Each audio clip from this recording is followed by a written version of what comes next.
बेलन घाटी से विश्व की सबसे प्राचीन स्त्री की प्रतिमा मिली।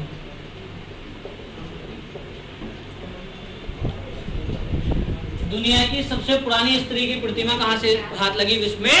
भारत, और भारत के उत्तर प्रदेश में मिर्जापुर की बेलन घाटी से। ठीक है। और बेलन घाटी कहां पर है? लोहोदावाला में। लोहोदावाला मिर्जापुर का लोहोदा नाला, मिर्जापुर का लोहोदा नाला क्षेत्र का।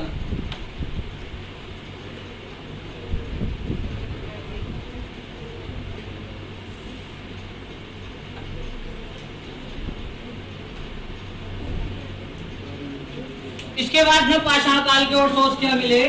भीमबेटका की गुफा। ठीक है। इसके बाद अगर बात करेंगे गर्तावास के साक्ष्य, और गर्तावास के साक्ष्य कहां से मिले थे? क्वेश्चन कई बार पूछा गया है। गर्तावास के साक्ष्य कहां से मिले? कश्मीर से, जिन्हें क्या कहा जाता है? बुर्ज होम। गर्तावास को और किस नाम से जानते हैं? बुर्ज होम के।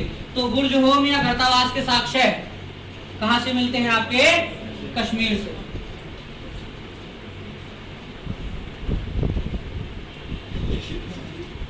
गर्तावास या बुर्ज होम के साक्ष्य कहां से मिलते हैं? जम्मू कश्मीर से। और अगर बात करेंगे गर्तावास की, यानी कि गर्त आवास, गर्त अर्थात गड्ढा। ठीक है। तो ये लोग यहाँ क्या हुआ था, लोगों ने गड्ढा बनाकर जमीन के अंदर वहां रहना शुरू कर दिया। उसके बाद धीरे धीरे क्या हुआ, एक घर जमीन पे बनने शुरू हो गए और आज जैसे महल बन गए, है ना।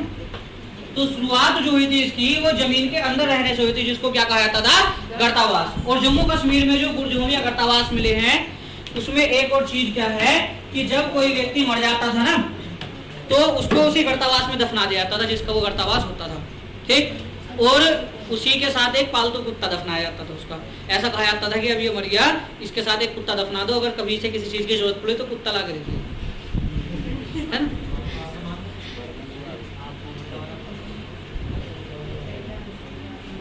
ठीक।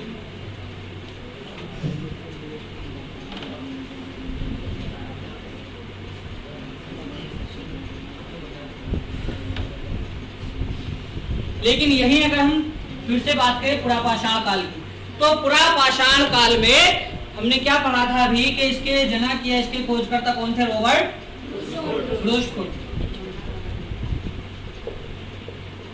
इन्होंने क्या किया था? अतिरमपक्कम में, अतिरमपक्कम तमिलनाडु में जगह है,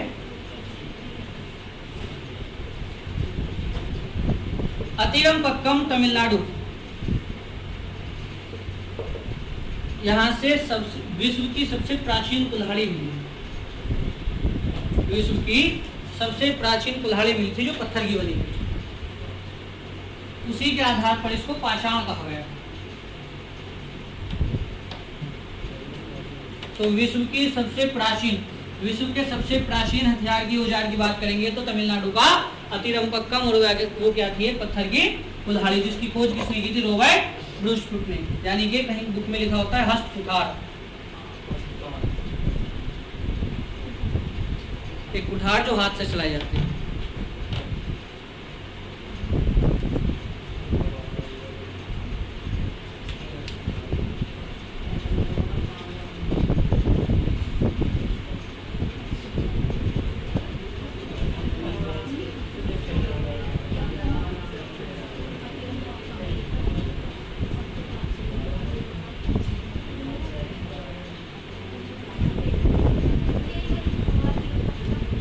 अतिरमपक्कम तमिलनाडु।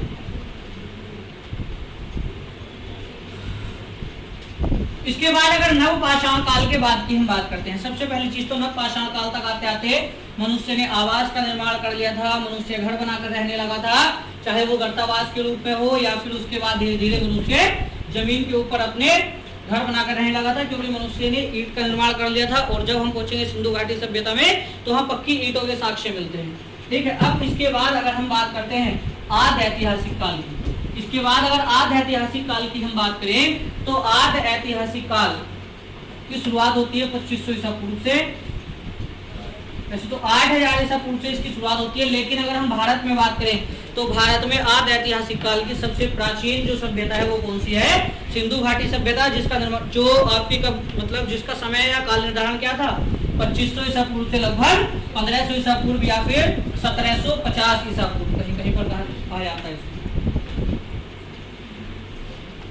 तो आदि ऐतिहासिक काल की हम बात करेंगे।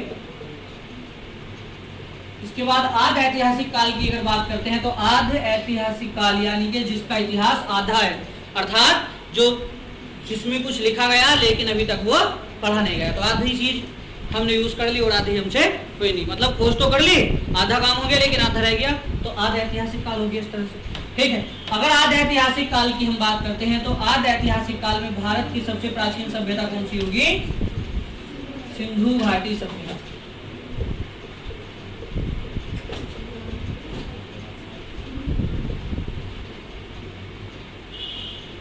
भारतीय पुरातत्व के अकॉर्डिंग अगर बात करते हैं तो इसका जो समय है वो 2500 ईसा पूर्व से लगभग 1750 ईसा पूर्व, लेकिन कुछ विद्वानों का मानना है कि 2500 ईसा पूर्व से 1500 ईसा पूर्व तक इसका कालखंड था। और 1500 ईसा पूर्व के बाद कुछ दूसरे विदेशी लोग भारत आए जो आपके मध्य एशिया से आए थे, जिनको कहा जाता था आर्य, और आर्यों ने इन पर क्या कर दिया? आकर आक्रमण कर दिया और इनको क्या कर दिया? पूरी की पूरी सभ्यता खत्म कर दी और इसके बाद एक नई सभ्यता विकसित हुई थी जिसको क्या कहा जाता है?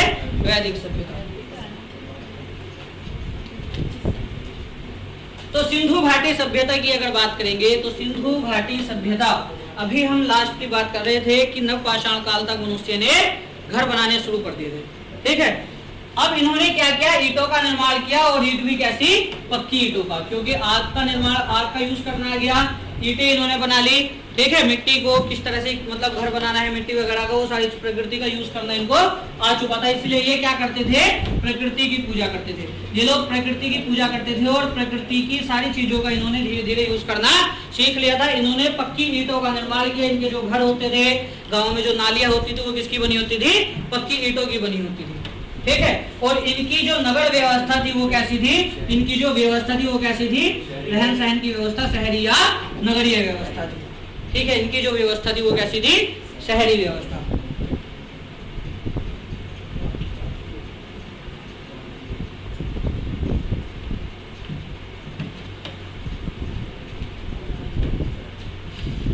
लेकिन हम जो बात कर रहे थे वो धातुओं के आधार पर कर रहे थे, और धातुओं के आधार पर ही हमने क्या किया था? प्राग ऐतिहासिक काल को पुरापाषाण, मध्य पाषाण और नवपाषाण काल में बांटा था। इस तरह से अगर हम बात करेंगे आदि ऐतिहासिक काल की, तो आदि ऐतिहासिक काल के अंतर्गत आने वाली भारत की पहली सभ्यता कौन सी? सिंधु घाटी सभ्यता। और धातुओं के आधार पर हम बात करेंगे तो इसको क्या कहा जाता है? कांस्य युगीन सभ्यता। कांस्य युगीन सभ्यता। धातुओं के आधार पर अगर बात करते हैं तो इसको क्या कहेंगे? कांस्य युगीन सभ्यता कहेंगे। और कांस्य युगीन सभ्यता क्यों कहेंगे? क्योंकि इस काल में कांस्य धातु का यूज होना शुरू हुआ था। ठीक है, इस काल में क्या हुआ? कांस्य का यूज होना शुरू हुआ। और इसके बाद सबसे पहले अगर हम बात करेंगे, मनुष्य ने सबसे पहले किस धातु का यूज किया? मनुष्य ने सबसे पहले कौन सी धातु का यूज किया? तांबे का। और जिस काल में तांबे का यूज किया गया उसे क्या कहा गया? ताम्रपाषाण काल। उस काल को क्या कहते हैं? ताम्रपाषाण काल। लेकिन तांबे का सबसे पहले यूज भारत के अंदर नहीं हुआ। भारत के अंदर अगर बात करते हैं तो सबसे पहली सभ्यता अब तक की जो ज्ञात सभ्यता है वो सिंधु घाटी सभ्यता, जिसमें सबसे पहले किस धातु का यूज किया था? कांस्य का। अगर हम बात करते हैं विश्व के अन्य भागों में जहां मनुष्य निवास कर रहा था, उसने सबसे पहले कौन सी धातु का यूज किया? तांबे का। ठीक है, और अगर हम बात करते हैं लोहे की, तो लगभग 900 BC में आकर, अर्थात 900 ईसा पूर्व में वैदिक सभ्यता में जाकर मनुष्य ने सबसे पहले किसकी खोज की थी? लोहे की। यहाँ अगर मनुष्य को लोहे का ज्ञान हुआ वैदिक सभ्यता में लगभग 900 ईसा पूर्व। इससे पहले मनुष्य को लोहे का ज्ञान नहीं होता था।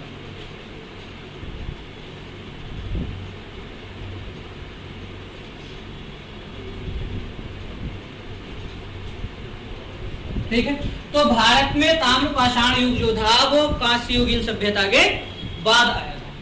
जबकि विश्व में सबसे पहले आपका, अगर संपूर्ण विश्व की बात करते हैं तो मनुष्य जो आपका भूमध्य सागरीय मनुष्य था, प्रोटोस्ट्रेलाइड मनुष्य था, उसने सबसे पहले कौन सी धातु की खोज की थी?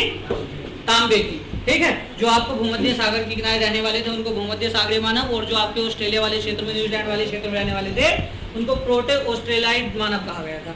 ठीक है, तो उस मनुष्य ने सबसे पहले तांबे धातु का यूज किया। लेकिन भारतीय सभ्यताओं की बात करेंगे तो भारत की अब तक की ज्ञात सबसे प्राचीन सभ्यता ने किसका निर्माण, किसकी खोज की सबसे पहले, कांस्य की। इसलिए सभ्यता को और किस नाम से जाना गया, कांस्य युगीन सभ्यता। लेकिन इसको सिंधु सभ्यता या सिंधु घाटी सभ्यता क्यों कहते थे, क्योंकि ये जो सभ्यता थी वो सिंधु नदी के किनारे विकसित हुई थी।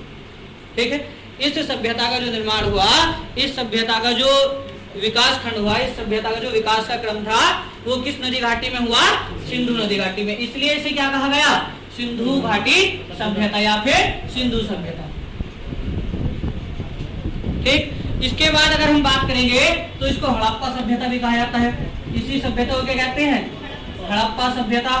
तो हड़प्पा सभ्यता क्यों कहते हैं, क्योंकि सिंधु घाटी सभ्यता के अंदर जब खुदाई होनी शुरू हुई उसके बाद सबसे पहला खोजा गया ज्ञात नगर जो था वो कौन सा था, हड़प्पा। इसलिए इस सभ्यता को क्या कहा गया, हड़प्पा सभ्यता। हड़प्पा की अगर बात करेंगे तो हड़प्पा सभ्यता के खोजकर्ता कौन हुए, दयाराम साहनी। कब खोज की गई इसकी, 1921 में। तो 1921 में दयाराम साहनी ने किसकी खोज की थी, हड़प्पा की। अब शुरुआत करते हैं, हम बात करते हैं सिंधु घाटी सभ्यता की। सिंधु घाटी सभ्यता की अगर बात करते हैं तो इसमें खुदाई में ज्ञात नगरों में सबसे पहला नगर था आपका हड़प्पा। इसी कारण इसे क्या कहा गया, हड़प्पा सभ्यता। और हड़प्पा सभ्यता की अगर बात करेंगे तो इसके खोजकर्ता कौन हुए, दयाराम साहनी। कब खोज की गई इसकी, 1921 में। और कौन सी नदी के किनारे था हड़प्पा, रावी नदी के किनारे। रावी नदी के किनारे हड़प्पा शहर बसा हुआ था। ठीक है, और यहाँ अधिकांश शहर जो थे वो सभी किसी न किसी नदी के किनारे पर बसे हुए थे। ठीक है, क्योंकि उस समय पर पानी की इतनी उपलब्धता नहीं थी आज की तरह। तो मनुष्य, अब पानी का तो यूज करना जरूरी था, खाना बनाना है, कुछ भी करना है, खाना नहीं भी बनाना, अगर सूखा पानी भी अगर नहीं पी रहे हैं, केवल खून ही पी रहे हैं पशुओं का, उस समय तो मनुष्य पशुओं का ज्यादा शिकार करता था, है ना। तो फिर भी जो भी पानी का तो यूज करना जरूरी है ना। तो उसके लिए अब मनुष्य क्या करे, उस टाइम हैंडपंप या वो तो थी नहीं, लाइट है ना, क्योंकि डलहौजी उस समय तक भारत में आए नहीं थे। हाँ, सूर्य लाइट, भाई साहब सूर्य लाइट कहाँ से आएगी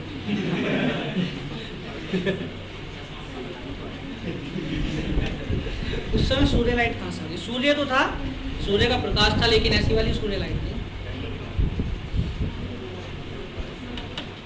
इतना भी एडवांस नहीं थे।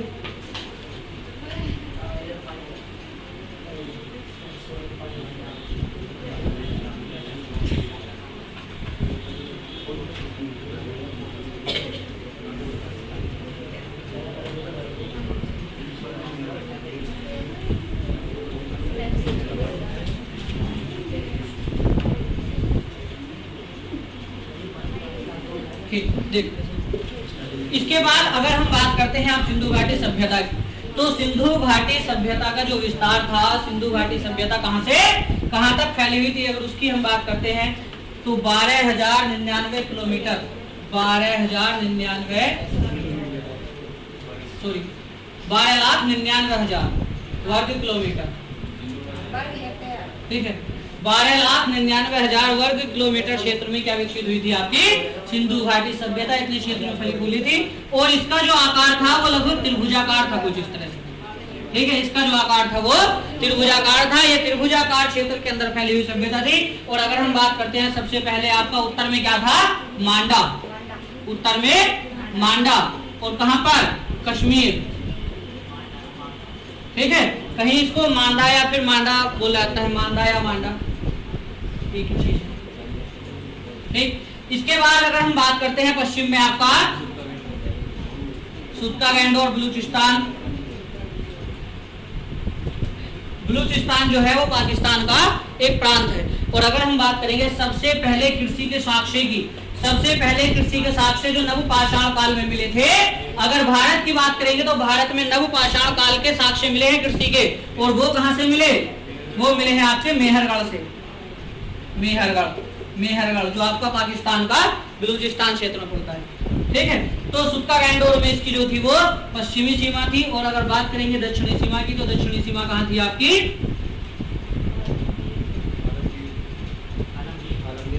दैमाबाद। दक्षिणी सीमा थी दैमाबाद महाराष्ट्र में। और अगर बात करेंगे पूर्वी सीमा की तो ये कहाँ होगी आपकी आलमगीरपुर मेरठ उत्तर प्रदेश।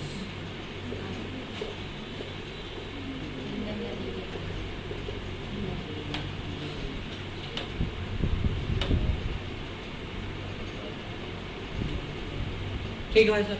अगर बात करते हैं नगर व्यवस्था की तो नगर व्यवस्था सबसे पहली चीज तो नगर जो होते थे वो आपके मतलब जो रहन सहन की व्यवस्था थी वो नगरीय या शहरी थी। और उसमें भी एक विशेषता क्या थी कि जो बड़े बड़े भवन होते थे वो सब एक ही साइड होते थे, है ना। क्योंकि अब यहाँ देखो उत्तर प्रदेश की बात हो रही है, याद मिलना है उत्तर प्रदेश की बात हो रही है। योगी जो मुख्यमंत्री अगर छोटे बड़े बनाए थे सब तुड़वा देते, है ना। तो इन्होंने पहले से ही क्या किया था, बड़े बड़े घर एक तरफ और छोटे छोटे घर एक तरफ बनवाए थे, ठीक है। तो इनके नगरों की विशेषता क्या होती थी कि जो नगर के अंदर घर होते थे ना वो जो बड़े घर होते थे, ठीक है, बड़ी बड़ी इमारतें वो नगर के एक साइड होती थी और जो छोटी इमारतें होती थी वो नगर के एक साइड होती थी। दूसरी विशेषता क्या थी कि हर जैसे इमारत है, इमारत के अंदर जो कमरे हैं उस हर कमरे के अंदर जो होता था स्नानागार होता था, ठीक है। सुबह को उठो, हाथ मुंह धो, नहा धो के बाहर हो, सारी व्यवस्था कमरे के अंदर कर रखी थी, ठीक है। और प्रकाश की व्यवस्था की बात करेंगे, है ना। प्रकाश की व्यवस्था की अगर बात करते हैं तो प्रकाश की व्यवस्था उस समय जो थी वो प्राकृतिक थी, केवल सूर्य के निकलने के साथ और सूर्य के डूबने तक ही केवल प्रकाश होता था। लेकिन उसके लिए भी इन्होंने क्या कर रखा था, सबसे पहली चीज घर के जो दरवाजे होते थे वो पीछे की तरफ खुलते थे, बाहर की तरफ, ठीक है। जैसे आपके घर के दरवाजे होते हैं ना अंदर की तरफ आप खोलते हैं तो अंदर की तरफ नहीं होते थे, बाहर की तरफ होते हैं। अब अगर किसी ने बाहर रख दिया तो लोग लड़ पड़ेंगे, है ना। रास्ते में चलते फिरते कोई भी ट्रैक्टर ट्राली भिड़ा जाएगा उसमें तोड़ देगा, है ना। उस समय कुछ ऐसा था नहीं, किसी को गन्ना नहीं ले जाना था, है ना, किसी को कोई फसल नहीं ले जानी थी ऐसे। अगर ले भी जानी थी तो इनकी जो सड़कें होती थी वो बहुत छोटी छोटी होती थी, ठीक है। अभी उसकी बात करेंगे। तो देखो सबसे पहली चीज अगर बात करते हैं घरों की पत्ती की तो घरों की पत्ती कैसी थी, ग्रिड पत्ती। इनके जो घरों की पद्धति थी वो कैसी थी, ग्रिड पत्ती। ग्रिड पत्ती यानी कि जैसे फोन के अंदर ऐप्स होते हैं इस तरह से ग्रिड, एक ऐप यहाँ, दूसरा यहाँ, तीसरा यहाँ, चौथा यहाँ, पांचवा यहाँ, छठा यहाँ, सातवां, आठवां, नवा यहाँ, इस तरह से, ठीक है ना। यहाँ जैसे फेसबुक, यहाँ व्हाट्सएप, यहाँ इंस्टाग्राम, यहाँ सेकंड वाली फेसबुक, यहाँ थर्ड वाली फेसबुक, है ना। यहाँ सेकंड वाली व्हाट्सएप, यहाँ थर्ड वाली व्हाट्सएप, यहाँ आपका स्नैपचैट, यहाँ आपका मोज, है ना, इस तरह से करके होते ना। तो उसमें ऐसे था घर जो होते थे इस पद्धति के अंदर होते थे, यानी कि लगभग सभी घर एक दूसरे के बिल्कुल सामने, एक दूसरे की बिल्कुल साइड से और लगभग बराबर बराबर दूरी पर। और बीच में यहाँ जो होती थी सड़कें बिल्कुल एक साथ 90 डिग्री का कोण बनाती हुई, यानी कि समकोण बनाती हुई सड़कें होती थी। इधर खड़े हो उधर तक पार दिखेगा बिल्कुल स्पष्ट, ठीक है। तो इतनी अच्छी व्यवस्था इन्होंने कर रखी थी। घरों के बाहर जो थी नालियों की व्यवस्था होती थी और नालियां जो थी पक्की ईंटों की बनी हुई थी, ठीक है। और यहाँ सड़कों की अगर बात करेंगे तो यहाँ अब तक की ज्ञात जो सड़क है वो 1000 मीटर से 800 मीटर चौड़ाई की है, लंबाई नहीं चौड़ाई की। ऐसा अनुमान लगाया गया है कि लगभग चौड़ाई सड़कों की होती थी 1000 मीटर से 800 मीटर। ये लंबाई की बात नहीं कर रहे, चौड़ाई की बात कर रहे हैं। लगभग 1 किलोमीटर तो चौड़ी सड़क थी। अब वो लंबी होगी या चौड़ी होगी ये कह सकते हैं, ठीक है। लेकिन चौड़ाई कही जाती है कि चौड़ाई जो थी वो सड़कों की कितनी होती थी, लगभग 1000 मीटर से 800 मीटर। क्योंकि उस समय इतनी जनसंख्या तो थी नहीं, 12,99,000 किलोमीटर की थी, 12,99,600 किलोमीटर, ठीक है। तो 12,99,000 लगभग इतनी एरिया में कुछ ही लोग रहते थे, जनसंख्या बहुत कम थी, घर भी बहुत दूर दूर होते थे, ठीक है। इसलिए सुकून से रहते थे, लड़ाई वड़ाई करनी नहीं किसी से। अगर किसी से लड़ना तो पहले 800 मीटर की रोड पार करके जाना पड़ेगा उधर,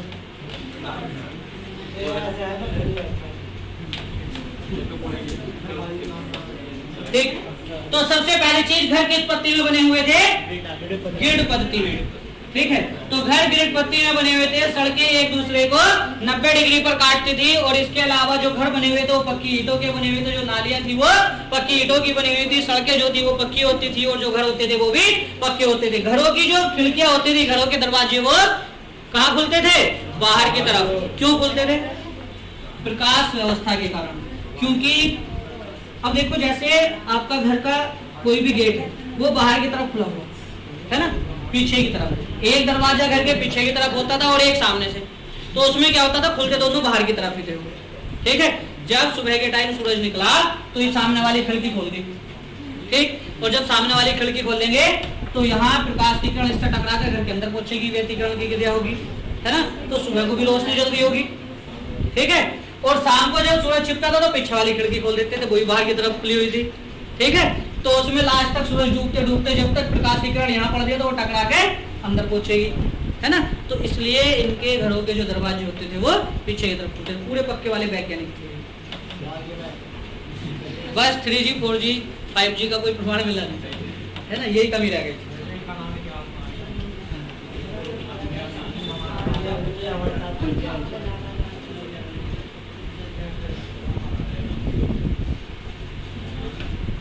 ठीक। इसके बाद अगर बात करते हैं इनके वस्त्रों की, तो ये ऊनी वस्त्रों का यूज करते थे। ऊनी और सूती दोनों प्रकार के वस्त्रों का इन्होंने यूज करना शुरू कर दिया था।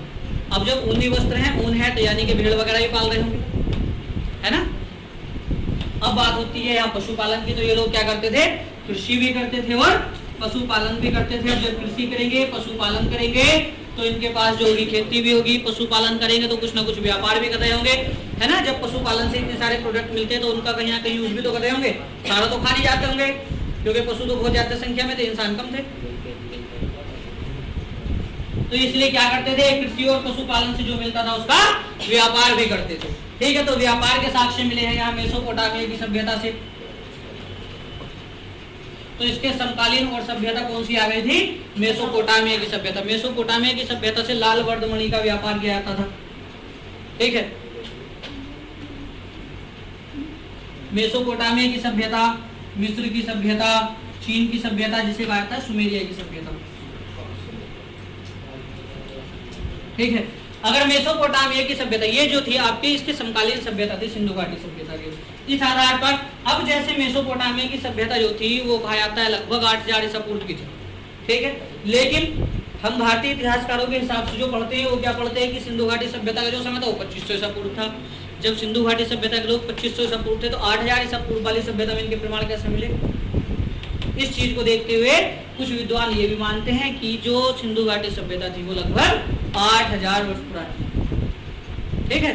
लेकिन अब तक भारत के अंदर जितने प्रमाण मिले हैं उसके हिसाब से 2500 ईसा पूर्व भी है। और पुरानी चीजों का पता लगाने के लिए हम क्या करते हैं, कैसे पता चला कि ये चीज कितनी पुरानी है, उसका पता लगाने के लिए हम क्या करते हैं, कार्बन पद्धति, ठीक है। उसका पता लगाने के लिए क्या करते हैं, कार्बन पद्धति C14 पद्धति का हम यूज करते हैं। और इसके जनक कौन है, कार्बन पद्धति के खोजकर्ता, कार्बन पद्धति का जनक किसे कहा जाता है, V.F.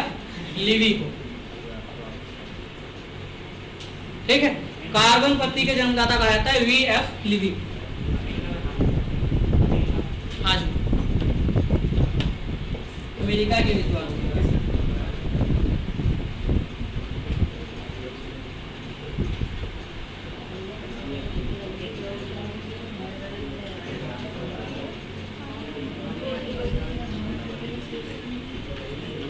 ठीक।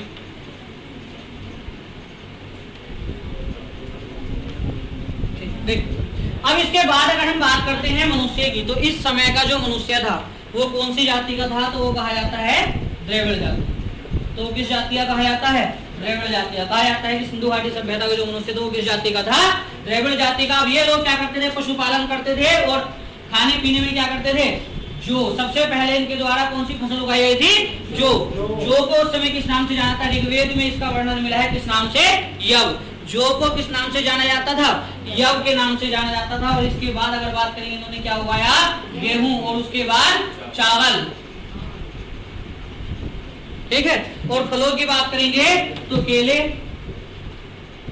नारियल, खजूर, आम, तो ये तो आज भी अभी चल रहा है, इस टाइम खूब ट्रेंडिंग में है ना, उस समय भी चल रहा था। केला, नारियल, खजूर, आम, अंगूर, इन चीजों का फलों में यूज किया जाता था, ठीक। आम का वैज्ञानिक नाम मैंजीफेरा इंडिका, ठीक। अब इसके बाद अगर बात करते हैं हम इनके धार्मिक स्वभाव, ठीक है। तो सबसे पहली चीज एक चिन्ह होता है स्वास्तिक, ठीक है, जिसे शुभता का प्रतीक कहा जाता है। आप कोई भी काम शुरू करते हैं तो उससे बना देते हैं ना पहले स्वास्तिक का साइन के, सब शुभ शुभ होगा, सब अच्छा होगा, है ना। तो स्वास्तिक जो है वो आपकी सिंधु सभ्यता की देन है। स्वास्तिक का जो चिन्ह है वो किसकी देन है? सिंधु सभ्यता की देन। और इसके बाद फसलों में अगर हम बात करते हैं कपास की, तो कपास सबसे पहले किसने उगाई थी? सिंधु सभ्यता के लोगों ने लगभग 3000 ईसा पूर्व, 2500 से लगभग 3000 ईसा पूर्व, यानी कि अपने कालखंड के अंदर इन्होंने क्या किया था? कपास की खेती की थी। तो सबसे पहले विश्व में कपास की खेती किसने की थी? सिंधु सभ्यता के लोगों ने।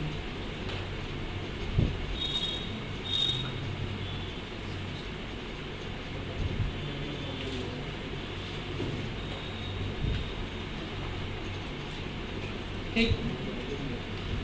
अब इसके बाद अगर व्यापार की हम थोड़ी सी बात करते हैं, तो व्यापार में क्या था? जब व्यापार करेंगे, कोई चीज खरीदेंगे बेचेंगे, तो मुद्रा भी चलेगी, है ना?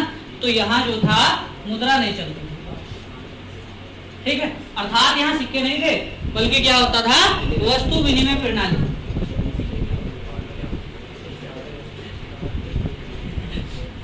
वस्तु विनिमय प्रणाली होती थी, ठीक है।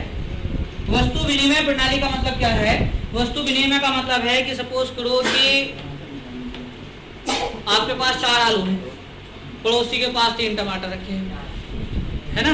तो अब दोनों को ही टमाटर आलू बना के खाने, तो वो क्या करता था? 1.5 टमाटर उसे दिया और 2 आलू उसे दे दिए, होगी वस्तु विनिमय, दोनों टमाटर बना के खा गया आराम से, ठीक है। उसको क्या कहते थे? वस्तु विनिमय प्रणाली। यानी कि यहाँ मुद्रा का प्रचलन नहीं था, ये क्या करते थे? वस्तुओं के बदले वस्तुओं का यूज करते थे, ठीक है। और यहाँ अगर हम पशुपालन की बात करेंगे, तो मनुष्य द्वारा पाला जाने वाला सबसे पहला पशु कौन सा था? कुत्ता। मनुष्य ने सबसे पहले क्या पाला? कुत्ता, ठीक है। और इनके समय पर गाय का कोई भी प्रमाण नहीं मिला है, लेकिन भैंस का प्रमाण जरूर मिला। भैंस का दूध पीते थे, ठीक है। मिठास के लिए शहद का यूज करते थे, ठीक है। प्राकृतिक मिठास के लिए शहद का यूज करते थे। जहां डिंगारा दिखाई दिया वहीं तोड़ दिया।